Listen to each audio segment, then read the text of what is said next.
ଆଜି ଆଉ ଗୋଟେ ଜମେଟ୍ରି କରିବା। ପ୍ରଶ୍ନଟା ହେଲା ପାର୍ଶ୍ୱସ୍ଥ ଚିତ୍ରରେ ଏ ବି ପାରାଲାଲ ସି ଡି ଏବଂ ବି ଏ ଓ 135 ଡିଗ୍ରୀ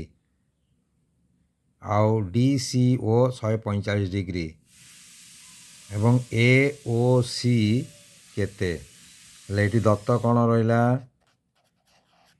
ଦତ୍ତ ରହିଲା angle B A O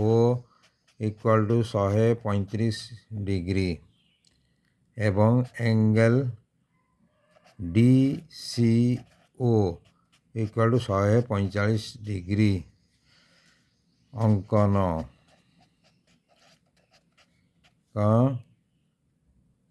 A B parallel O M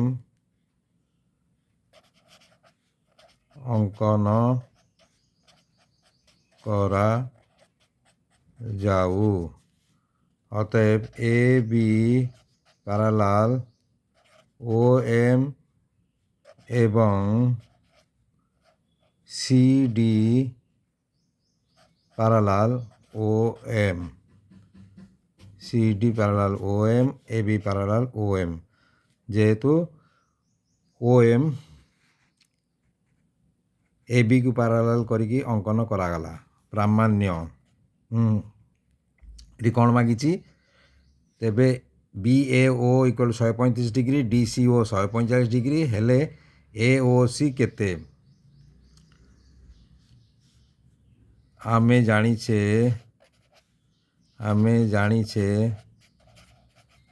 ए छेदकर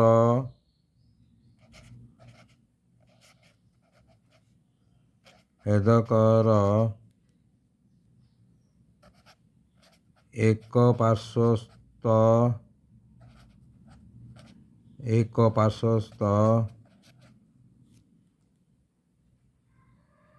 कोणद्वय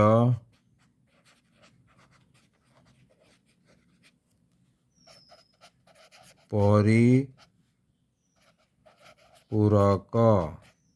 तेबे एंगल बी ए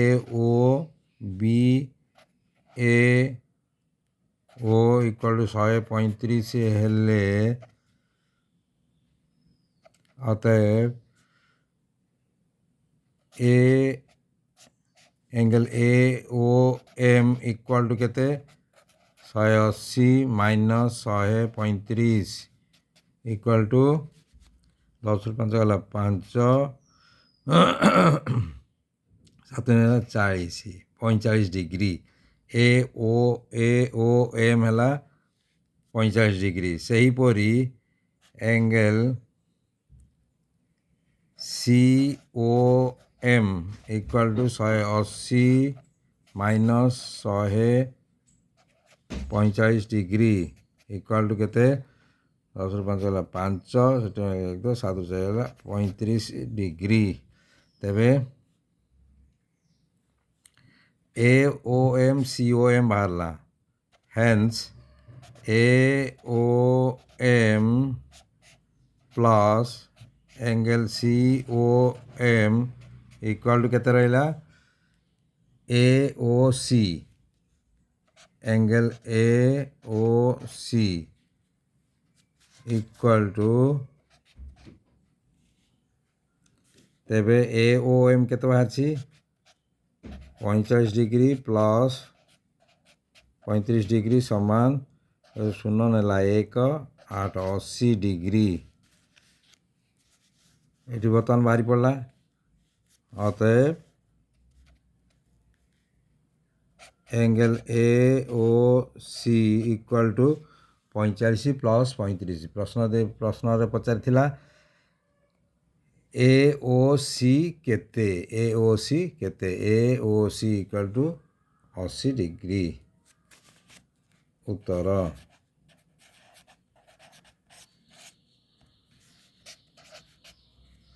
बुझीगला।